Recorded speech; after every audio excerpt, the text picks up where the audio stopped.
Assalamualaikum warahmatullahi wabarakatuh. Alhamdulillah wassalatu wassalamu ala Rasulillah wa ala alihi wa sahbihi wa mawalah.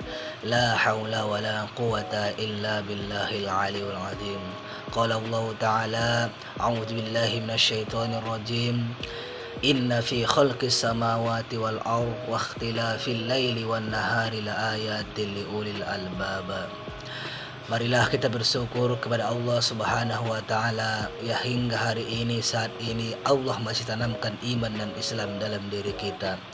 Kemudian selawat dan salam kita curahkan ke junjungan kita yakninya Nabi Muhammad sallallahu alaihi wasallam, yang dimana syafaat beliau menjadi harapan kita di yaumil akhir nanti, dan mudah-mudahan kita mendapatkan syafaat dari beliau, amin ya rabbal alamin. Baiklah, saya Jali Harahap. Di sini saya akan menjelaskan sedikit tentang hikmah dari pergantian siang dan malam. Saudara-saudara sekalian yang dirahmati oleh Allah, sesungguhnya pergantian siang dan malam adalah merupakan tanda-tanda kebesaran Allah Subhanahu wa taala yang Allah taala ingin tunjukkan kepada hamba-hambanya. Allah Subhanahu wa taala berfirman, a'udzu billahi minasyaitonir rajim. Bismillahirrahmanirrahim. Inna fi khalqis samawati wal ardh wa ikhtilafil laili wan nahari laayatin liulil albab. Sesungguhnya dalam penciptaan langit dan bumi dan silih bergantinya siang dan malam terdapat tanda-tanda bagi orang-orang yang berakal. Quran surah Ali Imran ayat 190. Allah Subhanahu wa taala telah menjadikan siang sebagai ma'ash, yaitu tempat mencari kehidupan. Maka sesungguhnya Allah Subhanahu wa taala pergantikan siang dan malam, di mana dengan malam manusia beristirahat dari penatnya mencari harta. Di waktu siang manusia pun kemudian mencari rezeki yang Allah taala telah sediakan di bumi ini. Pergantian itu sangatlah luar biasa. Siapa saja yang memikirkan itu akan terlihat akan kebesaran Allah Subhanahu wa taala kepada hamba-hambanya. Sungguh telah menjadi ayat, yaitu tanda-tanda bagi kebesaran Allah taala bagi orang-orang yang berfikir. Siapakah dia? Yaitu orang-orang yang mengingat Allah Subhanahu wa taala di saat dia berdiri, di saat dia duduk, di saat dia berbaring, senantiasa mengingat Allah Subhanahu wa taala, lalu dia pun memikirkan tentang penciptaan langit dan bumi. Saudara-saudara sekalian yang dirahmati Allah, karena itu ketika memikirkan tentang penciptaan langit dan bumi, bagaimana Allah Subhanahu wa taala menciptakan pergantian siang dan malam, bagaimana Allah Subhanahu wa taala menciptakan berbagai macam tumbuhan, berbagai macam pohon dan yang lainnya. Semuanya itu dengan berbeda-beda warna-warninya, khasiatnya dan yang lainnya.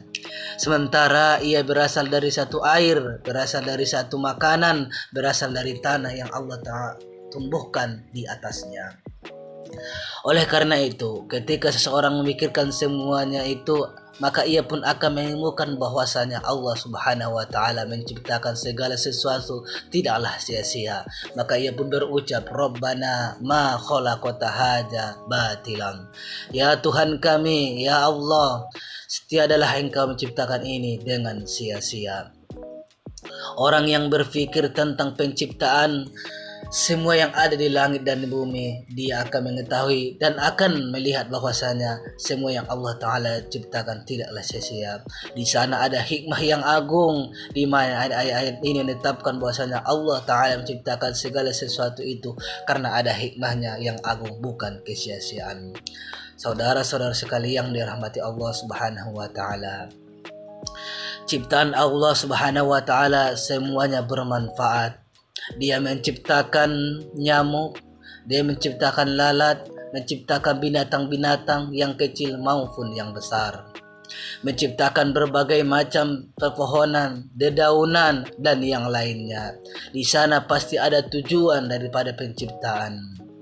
Terkadang kita mengetahuinya, terkadang kita juga tidak mengetahuinya.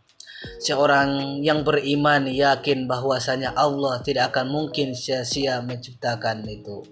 Maka dia pun berkata, Subhanaka fakina adzabannar.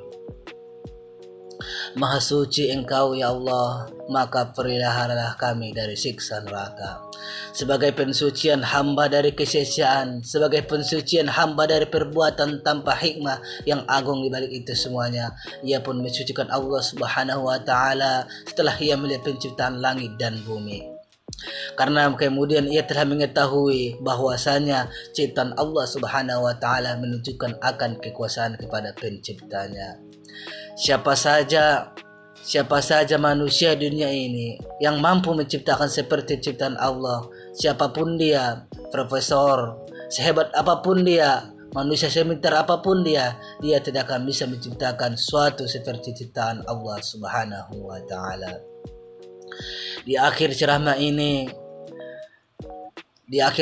ini saya sendiri selaku penceramah mengingatkan, marilah kita meningkatkan keimanan kita kepada Allah Subhanahu wa taala dan meningkatkan rasa takut kita kepada Allah Subhanahu wa taala, serta kita memohon kepada Allah Subhanahu wa taala. Mudah-mudahan kita termasuk orang-orang yang bisa merealisasikan ibadah, yang senantiasa memikirkan tentang penciptaan langit dan bumi, pergantian siang dan malam, bagaimana kebesaran Allah Subhanahu wa taala pada itu semuanya, sehingga bertambah keimanan kita. Semakin kita tunduk kepada Allah, itu tujuan daripada memikirkan penciptaan langit dan bumi, yaitu untuk menghasilkan ketundukan, yaitu yang sempurna dari kesucian dari Rabb-Nya, yaitu Allah Subhanahu wa taala. Ibadah yang benar-benar sesuai dengan apa yang diberitakan oleh Allah Subhanahu wa taala. Mungkin ini saja, saya tutup. Wassalamualaikum warahmatullahi wabarakatuh.